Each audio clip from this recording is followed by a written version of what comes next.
There is a growing movement in Canada to save threatened areas of environmental concern.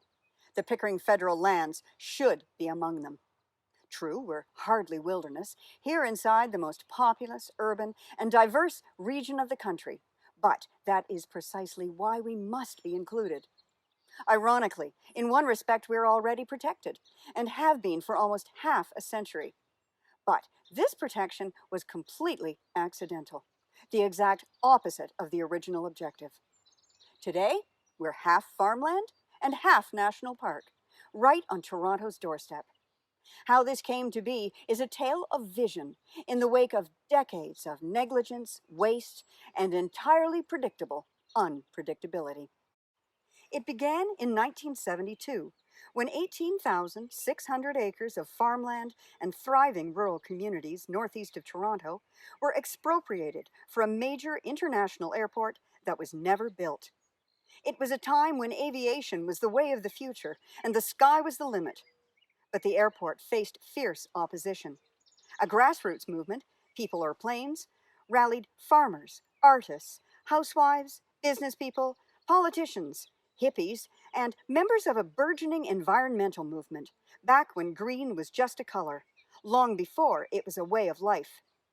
POP, as it was known, succeeded in stopping the project in 1975, but the site remains in federal hands, just in case. Over the decades, there have been dozens of taxpayer-funded studies, most of them aimed at proving a business case for an airport. Not one has been successful. Over the years, buildings on the lands have only come down. Nothing has gone up. And people have all but disappeared from the landscape. Land Over Landing's successor to POP was born in 2005 with the goal of preserving this rich farmland for future generations. We've held onto this objective like a dog with a bone, researching, advocating, educating, and lobbying to make it happen. 2013 and 2015 were milestones, when over half the lands in 2 parcels were transferred to the new Rouge National Urban Park, and so were protected. But the 2013 announcement was accompanied by another stunner. The airport was to be built after all, and within shouting distance of the brand new park. While nothing came of that announcement, the airport threat has never died and is regularly resurrected. We now focus our efforts on saving those remaining lands, some 9,000 acres still designated for an airport. Our mission is to convince Ottawa to stop all plans for an airport and to protect this irreplaceable natural resource in perpetuity. Meanwhile, Transport Canada continues leasing to agricultural, commercial, and residential tenants, and farming on the lands carries on. As neighboring areas rapidly urbanize, the lands, streams, forests, and windrows remain part of a natural heritage corridor, stretching 20 kilometers from Lake Ontario to the Oak Ridges Moraine. The site has become a de facto nature preserve. Around here, it's the stuff of legend that the only environmental assessment done on the lands before the shocking announcement of the airport and expropriation was a 3-day affair, conducted in winter with snow on the ground. It would be laughable if it hadn't been so negligent and contemptuous. A 2004 study for Transport Canada is the only public report that contains a description of the environmental features of the area. A landscape of rolling hills, farm fields, woodlots, and wetlands, partly on the Oak Ridges Moraine. The soils are recognized as Canada Land Inventory Class 1, a non-renewable resource, the best soil there is. Some of the healthiest watersheds in the Greater Golden Horseshoe are here, their headwaters springing from the southern slope of the moraine. The 2004 study found 142 flora species of concern on the lands and 50 species of fauna. And today, naturalized agricultural buffers provide food and shelter to pollinators and other insects. But perhaps the most significant feature is the absence of people living or working here. Highways and byways crisscross the lands, but aside from mostly seasonal farming, there is very little human imprint on the lands themselves, despite their peri-urban location. Those who visit never fail to note that they are also beautiful. An oasis in a sea of sprawl. You literally cross the boundary from concrete, asphalt, and noise to lush green and quiet. And we'd be remiss if we didn't mention what lies beneath the lands.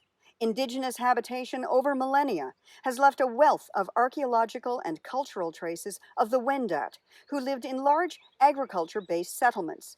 In the mid-70s, when airport construction seemed imminent, 2 locations saw rescue archaeological work. At the most important site, over 1 million artifacts were found. The Provincial Archaeology Unit has registered at least 81 sites and believes there to be many more. Most of the known sites have yet to be explored. It's a sad irony that the climate crisis that threatens us all will likely work in favor of our advocacy.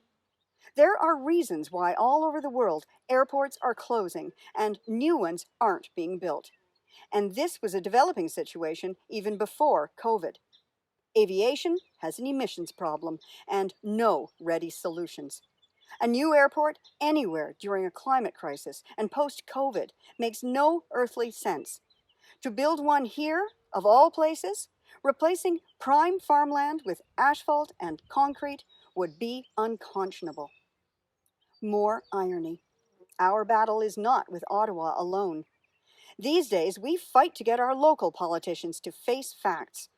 Oh, they pay lip service to climate change mitigation strategies, but behind the scenes, they're baking their support for a Pickering airport into the wording of policy statements and official plans. They are shameless in their crafting of this mixed message and appear to have no qualms about misleading the public. One further threat, although we consider it a long shot. If ever the lands were released, that is, no longer protected by federal statute, it's doubtful they could survive the crushing pressure on governments to rezone the land for urban development. If that happened, there would be a feeding frenzy. Now we all know, for every challenge there is opportunity, and the saying holds true for these accidentally protected lands. If saved, they would continue to be a natural carbon sink, helping to offset the emissions of the surrounding rapidly growing metropolitan area, sequestering carbon through careful conservation practices and regenerative agriculture. And Land Over Landings has a clear vision of what these lands could be. We call it North Pickering Farms, the lands transformed into a regional food and agritourism hub, serving Canada's largest urban market. It would be a revived community, providing local food, exciting opportunities, secure jobs, and a healthy, sustainable future, creating over 2,100 jobs and $230 million in new annual economic activity. The vision includes an incubator center for training new farmers and a research center dedicated to resolving the challenges the agricultural sector faces as the planet warms. Canada could and should be leading the world in this research. The lands would become the ideal neighbor for Rouge National Urban Park, with its foundational pillars of nature, culture, and agriculture. Or better yet, these remaining lands could become part of the park. This has been a long fight, arguably the longest continuous protest movement in Canadian history. Now into our second and even third generation, we are advocates who have gone from fighting against something to fighting for something. It was the government of the first Prime Minister Trudeau that launched this saga half a century ago and accidentally protected these lands for a future in which the current Prime Minister Trudeau now has the opportunity to save them forever. The justification for expropriation was to allow the government to violate the rights of some, to make way for a project deemed to be for the good of all. Back in 1972, that common good was believed to be an airport.